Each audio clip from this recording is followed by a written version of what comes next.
L'espèce de manchot la plus emblématique, c'est le manchot empereur, qui se reproduit lui en hiver sur la banquise. Ils ont besoin que cette banquise soit solide pour se reproduire. Quand ils sont au nid, à s'occuper de leurs œufs ou de leurs poussins, ils ne vont pas pouvoir s'alimenter. Donc en plus, ils vont mobiliser leurs ressources pour pouvoir réchauffer l'œuf ou le poussin, et puis même quand l'œuf éclot, pouvoir lui donner la première béquée.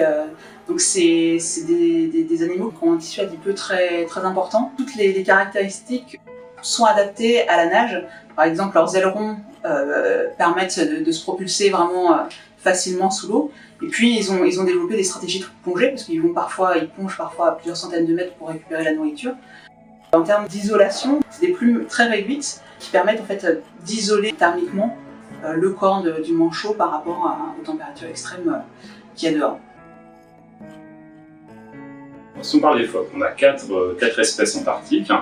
On a les phoques de Weddell, qui sont vraiment inféodés à la banquise. Ils ont un régime alimentaire très varié, qui va des poissons jusqu'aux calmars, certaines grosses crevettes, donc ce sont des généralistes. Ensuite, on a une deuxième espèce très importante, la plus importante numériquement, qui sont les phoques crabiers. Ce sont des spécialistes du krill, qui vivent un petit peu plus au large, dans la zone du pack. Le pack, c'est la glace, la banquise mobile qui circule autour de l'Antarctique.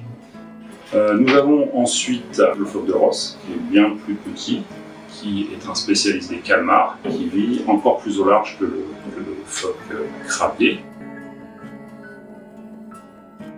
Il y a aussi d'autres espèces de manchots, comme par exemple les manchots Adélie, et qui eux se reproduisent pendant l'été austral, sur le continent ou sur les îles. Les manchots Adélie se nourrissent beaucoup de krill. On en retrouve beaucoup dans les zones qui commencent à se libérer de la glace, et c'est là où vont pêcher les manchots. Et puis il y a d'autres oiseaux qui volent, par exemple des pétrels des neiges, donc des oiseaux au plumage complètement blanc. Il y a des squats aussi, donc les squats antarctiques par exemple, se nourrissent des œufs de manchots Adélie.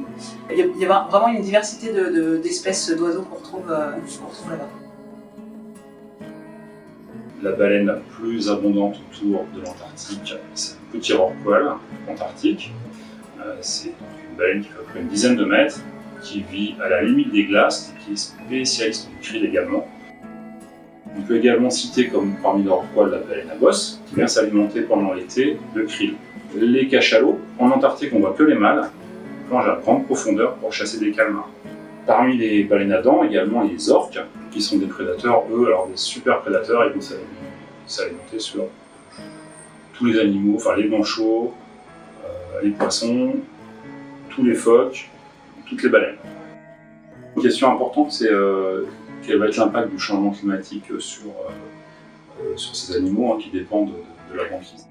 Autant on avait avec beaucoup de banquise, beaucoup de diatomées, les algues unicellulaires qui se développent sous la banquise et qui sont une source importante pour le krill. Avec la fonte de la banquise, il n'y a pas cette source de production primaire, donc il y a beaucoup moins de krill.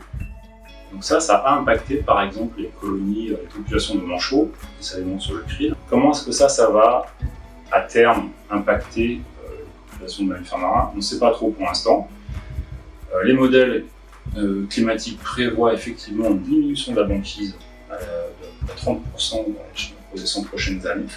Peut-être moins de krill effectivement.